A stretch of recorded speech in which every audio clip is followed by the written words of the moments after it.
হঠাৎ বৃষ্টি, আনপ্ল্যানিং বৃষ্টি, তাই না?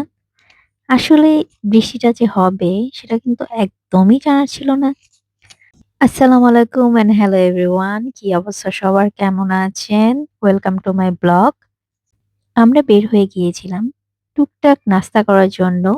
সন্ধ্যার নাস্তা করার জন্য ভাবতেই আমরা ৪ জন বের হয়ে গিয়েছি। আমি, আমার ভাবি, আমার মেঝো দুলাভাই এবং মেঝো আপু। যেহেতু সাডেনলি প্ল্যান, সো আমি কোনো মেকআপ করি নাই। আমি এভাবেই গিয়েছিলাম একদম উইদাউট মেকআপ লুকে। আমরা ধানমন্ডি লেকে গিয়েছিলাম।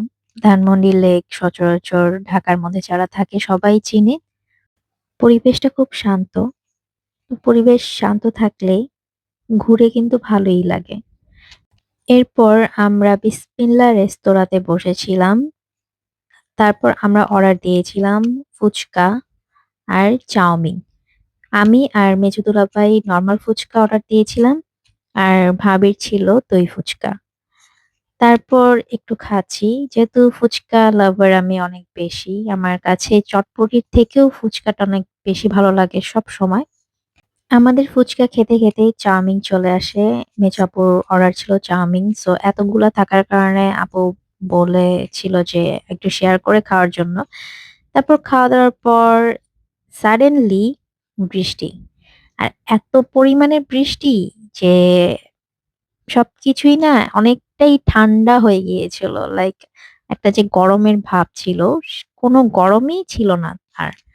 যাই হোক এই বৃষ্টি উপভোগ করতেই আমরা বড় একটা এরকম ছাতার মধ্যে ৪ জন থাকি। আর বৃষ্টিটা একটু কমার পর আমরা চলে যাই চা খেতে। সো অনেকক্ষণই ছিল বৃষ্টি।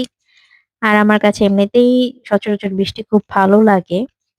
বৃষ্টিতে সবসময় মনে হয় যে আ একটা অন্যরকম ফিলিংস কাজ করে। লাইক বৃষ্টি তো মানেই শান্ত করে দেওয়ার মতো মুড। এরপর আমরা চলে আসলাম চা খেতে। আপনারা যারা আমার চ্যানেলটিকে দেখছেন, YouTube থেকে দেখলে অবশ্যই সাবস্ক্রাইব করবেন। পেজ থেকে দেখলে ফলো করে দিবেন।